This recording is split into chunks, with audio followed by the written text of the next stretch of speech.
पूज्यपाद के श्री चरणों में कोटि नमन। पूज्यपाद गुरुजन, उपस्थित माताओं एवं भक्तिमती बहनों, मुद मंगल में संत समाज, गुरु महाराज की असीम कृपा से हम लोग संत मत सत्संग में बैठे हुए हैं। संत मत सत्संग के द्वारा एक ईश्वर भक्ति का प्रचार प्रसार किया जाता है। एक राजा ने अपने मंत्री से कहा कि 4 व्यक्ति को भोजन कराना है और चारों में अलग अलग गुण होना चाहिए। पहला व्यक्ति को भोजन कराना है कि इस लोक का हो लेकिन परलोक का नहीं होना चाहिए। दूसरे व्यक्ति को भोजन कराना है कि परलोक का हो लेकिन इस लोक का न हो।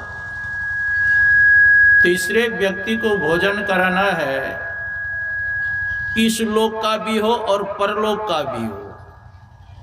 और चौथे व्यक्ति को भोजन कराना है न इस लोक का हो न परलोक का हो। मंत्री गए ढूंढने के लिए। एक सेठ का पुत्र कहीं जा रहे थे। उनको कहा, यहाँ के जो राजा हैं आपको भोजन के लिए निमंत्रण दिए, आप मेरे साथ चले। कहा ठीक है। और आगे बढ़े। एक सन्यासी महात्मा भेटे, उनको भी प्रणाम किए। महाराज जी, यहाँ के जो राजा हैं आपको निमंत्रण दिए हैं भोजन करने के लिए, आप आज्ञा दें और मेरे साथ चलने की कृपा करें। तो भी महात्मा स्वीकृति दे दिए। आगे बढ़े। एक तपस्वी था, उनको भी प्रणाम किए। कहा महाराज, यहाँ के राजा आपको भोजन के लिए निमंत्रण दिए हैं, आप मेरे साथ चलें। तपस्वी भी चलने के लिए तैयार हो गया। आगे थोड़ा बढ़े। एक बहिलिया था। बहिलिया से कहते, अरे बहिलिया चलो, राजा तुमको भोजन के लिए बुलाए हैं, चलो मेरे साथ। तो बहिलिया को भी साथ ले लिए। राजा के पास आए। राजा ने कहा, जैसा मैंने कहा था 4 व्यक्ति को ले आए। कहा मैं ले आया।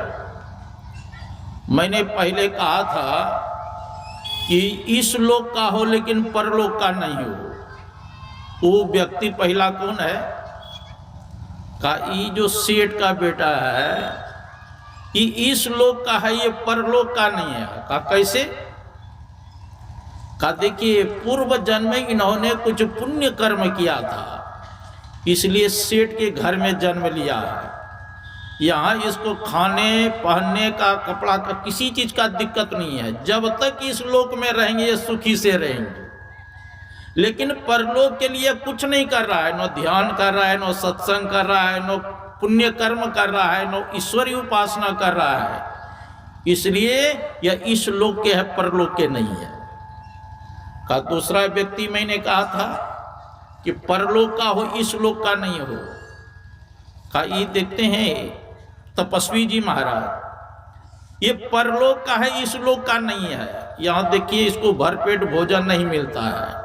तपस्या करते करते इसका पेट आंत में सट गया है। जाड़ा गर्मी बरसात सह करके तपस्या कर रहा है। मेरे जानते इस लोक में इसको सुख नहीं है, लेकिन जो तपस्या कर रहा है परलोक में इसको बहुत सुख सुविधा मिलेगा, इसलिए परलोक का है, इस लोक का नहीं है। कहा मैंने तीसरा व्यक्ति कहा था, न इस लोक का हो न परलोक का हो।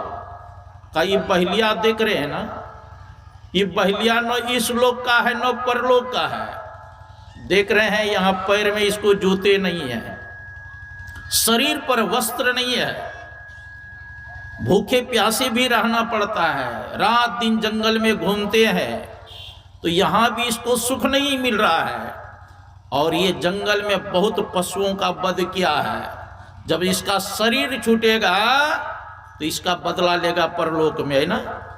इसलिए ये दोनों लोक से भ्रष्ट हो गए हैं महाराज, न इस लोक के है न परलोक के। का चौथा व्यक्ति को मैं कहा था इस लोक का भी हो परलोक का भी हो। का ये देख रहे हैं, ये सन्यासी महात्मा इस लोक का भी है परलोक का है, यहाँ भी सुख सुविधा है, खाने का कमी नहीं है। भक्त लोग नया नया वस्त्र देते हैं। जो खेत में फसल होता है सबसे पहले महात्मा जी को चढ़ाते हैं। मैंने देखा कुप्पा घाट में जब मैं आया था 86 ईस्वी में, तो गुरु महाराज के लिए कलकत्ता से बंबई से आम आता था, जिसमें कि मंजर भी नहीं रहता था वृक्ष में। उस समय बंबई से कलकत्ता से लोग लाते थे। जो खेत में फसल होता था सबसे प्रथम गुरु महाराज को चढ़ाते थे। इतने वस्त्र आते थे गुरु महाराज को चढ़ाने के लिए कि रोज नया नया वस्त्र पहनाने पर भी नहीं पहन पाते थे।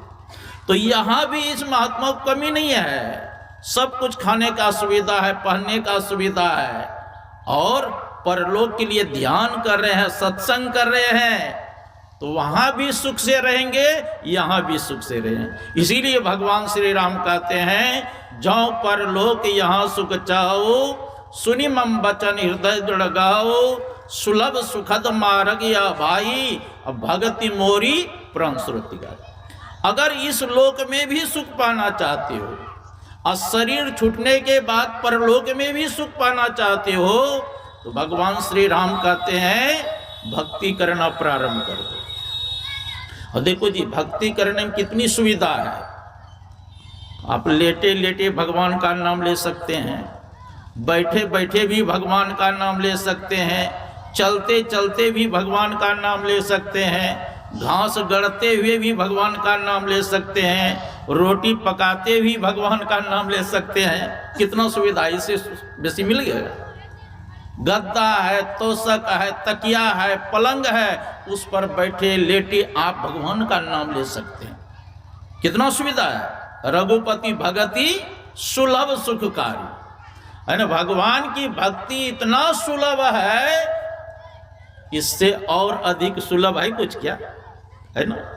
वृद्ध व्यक्ति भगवान का नाम ले सकते हैं, जवान व्यक्ति भगवान का नाम ले सकते हैं, बच्चे भी भगवान का नाम ले सकते हैं। कितना सुलभ है, इससे विशेष सुलभ नहीं मिल सकते हैं। इसीलिए भगवान श्री राम कहते हैं, अगर भक्ति करना चाहते हो और दोनों लोक में सुख पाना चाहते हो तो भक्ति करना प्रारंभ कर दो। देखो, संसार में सुखी कौन व्यक्ति है। गौकर ने अपने पिता से, आत्मदेव ब्राह्मण से कहा था, न चंद्र सुखम किंचित न सुखम चक्रवर्तिनः सुखम अस्ति विरक्तस्य मुनिरेकांत जीवन। हे पिताजी, न तो स्वर्ग के राजा इंद्र को सुख है और न तो चक्रवर्ती सम्राट राजा को सुख है। चक्रवर्ती सम्राट युधिष्ठिर जी भी महाराज थे, क्या सुखी थे क्या? हाँ, मानधाता भी चक्रवर्ती राजा थे, क्या सुखी थे? तो कहते न चंद्र सुखम किंचित न सुखम चक्रवर्ती न। तो फिर सुखी कौन है?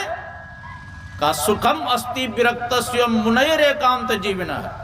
जो मुनि एकांत में रह करके भगवान का भजन करते हैं, उनका चिंतन करते हैं, उनका स्मरण करते हैं, जो परमात्मा की उपासना करते हैं, का वही व्यक्ति सुखी है। नहीं तो वरना सब के सब दुखी है। संत कबीर साहब की वाणी में है, तन धर सुखिया कोई न देखा और जो देखा सो दुखिया हो। उदय अस्त की बात कहतु है, सबका क्या विवेका हो। घाट है बाढ़ है सब जग दुखिया, क्या की रही बैरागी हो। सुखदेव आचार दुख के डर से, गर्व से माया त्यागी हो। जोगी दुखिया जंगम दुखिया, तपसी को दुख दोना हो। आशा तृष्णा सबको व्यापे, कोई महल न सुना हो। साच कहो तो कोई न माने, और झूठ कहा नहीं जाई हो। ब्रह्मा विष्णु महेश्वर दुखिया, जिनिया रहा चलाई। अवधू दुखिया भूपति दुखिया, रंग दुखी विपरीति हो। कहे कबीर सकल जग दुखिया, असंत सुखी मन जीती। जिन्होंने मन पर विजय प्राप्त कर लिया वही व्यक्ति सुखी है। या एकांत में बैठ के भगवान का भजन करते वो सुखी है। हम लोग सुख की परिभाषा क्या करते हैं? निर्धन कहे धनवान सुखी, धनवान कहे सुख राजा को भारी, राजा कहे चक्रवर्ती सुखी, और चक्रवर्ती कहे सुख इंद्र को भारी, इंद्र कहे चतुरानन सुखी, और चतुरानन कहे सुख विष्णु को भारी, और तुलसीदास बिचारी कहे संतोष बिना सब जीव दुखारी। गौ धन गज धन बाज धन और रतन धन खान, और जब आवे संतोष धन सब धन धूरी समा। तो संसार में कोई सुखी नहीं है जी। सुखी कौन है? जो एकांत में बैठ के भगवान का भजन करते हैं, है ना। और जब तक मन पर विजय प्राप्त नहीं करेंगे, मन आपका नियंत्रण में नहीं है, तब तक कोई व्यक्ति सुखी नहीं रह सकते। मन के चलते ही लोग विष खा करके मर जाते हैं, मन के ही चलते ट्रेन में कट के मर जाते हैं, इस मन के चलते गंगा जी में कूद के मर जाते हैं। जब मैं बनारस में था, एक व्यक्ति 40,000 रुपया महीना कमाते थे। एक महात्मा प्रभु जी थे, उनके पास आते थे। घर में क्या खटपट हुआ, हम मोगल सराय में जा करके ट्रेन में कट के मर गए। देखो मन के चलते है ना। इस मन पर कैसे विजय प्राप्त किया जाए?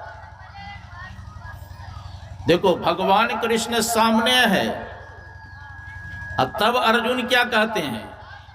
देखो भगवान के सामने भी मन नहीं डरता है। अर्जुन कहते हैं चंचलम ही मन कृष्ण परमाति बलवदृढ़ तस्याहम निग्रमण्य वायुरिवसु दुष्करम। हे प्रभु, ये मन इतना चंचल है, जैसे वायु को बस में करना बड़ा मुश्किल है, उसी प्रकार इस मन को नियंत्रण करना बहुत मुश्किल है। वायु को तो बस भी कर लेते हैं, फुटबॉल में हवा देते हैं गोलाकार हो जाता है ना। बैलून में हवा देते हैं लंबाकार हो जाता है, चक्का में हवा देते हैं चक्राकार हो जाता है।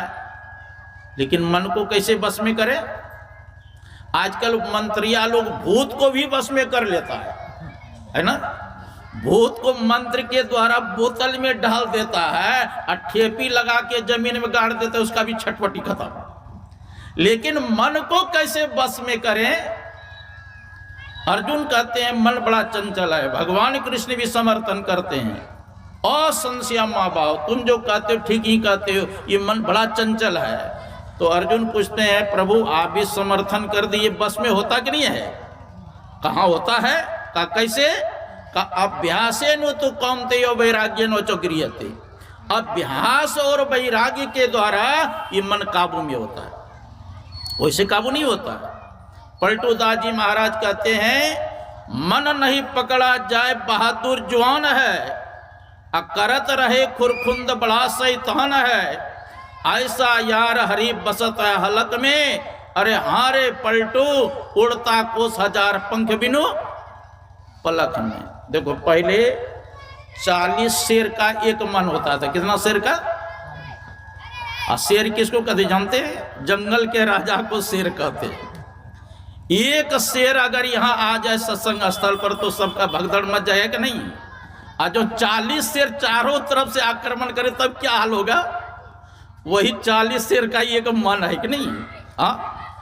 इसको बस में करने के लिए संतोष युक्ति जान करके एक नाम का जप करना पड़ेगा। भगवान कृष्ण कहते यतो यतो निश्चरति मनश्चंचल मस्तितम ततस्तो नियम एतो तदात्मन्ये वशम नहीं। जैसे जप को छोड़ के मन भागे, उसको लौटा लौटा के जप में लगावे, तब धीरे धीरे ये मन काबू में होगा। पूज्य हुआ पदार्पण कर रहे हैं, खड़े हो जाए। बोलिए श्री सद्गुरु महाराज की। स्वागतम गुरुदेव, शरणागतम गुरुदेव, स्वागतम गुरुदेव, शरणागतम गुरुदेव। गुरुदेव तुम्हारी जय जय, गुरुदेव तुम्हारी जय जय। स्वागतम गुरुदेव, शरणागतम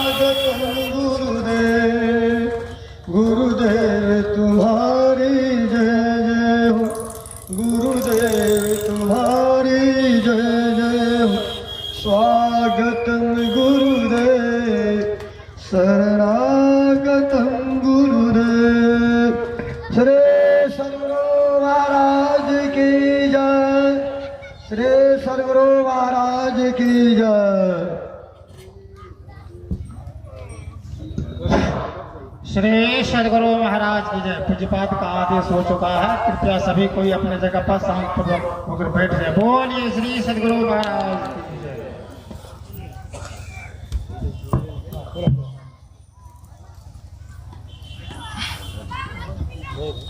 बोलिए प्रेम से श्री सदगुरु महाराज की जय। तो मैं कह रहा था, मन को बस में करने के लिए क्या करना है? मंत्र जप करते हैं, जैसे मन भागे। माइक ठीक कीजिए, आवाज कैसे गड़बड़ हो गया, पहले बढ़िया था। तो जैसे मन भागे उसको लौटा लौटा के जप में लगाना चाहिए। गुरु महाराज भी कहते हैं, जहाँ जहाँ मन भग जाए तहाँ तहाँ से तत्क्षण फेर ले आए लगाइए देह में आप। जैसे मन जप को छोड़ के भागे उसको लौटा लौटा के जप में लगाना। ये धीरे धीरे मन कंट्रोल करने का। कैसे करें? तो कहते हैं, अगर भक्ति करेंगे तभी मन धीरे धीरे बस में हो। नृणाम जन्म सहस्रेषु भक्तो प्रीतिर्हि जायते, कलो भक्ति भक्त्या कृष्ण पुरस्थितः। कहते हैं, हजारों जन्मों का जब पुण्य एकत्रित होता है तब भक्ति के प्रति प्रेम जगता है।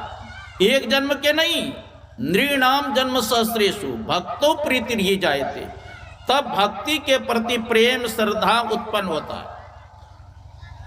रामचरितमानस में तुलसीदास जी महाराज लिखते हैं, भवानी शंकरो वंदे श्रद्धा विश्वास रूपिणो, याभ्याम बिना न पश्यन्ति सिद्धस्वन्तस्तमीश्वरम्।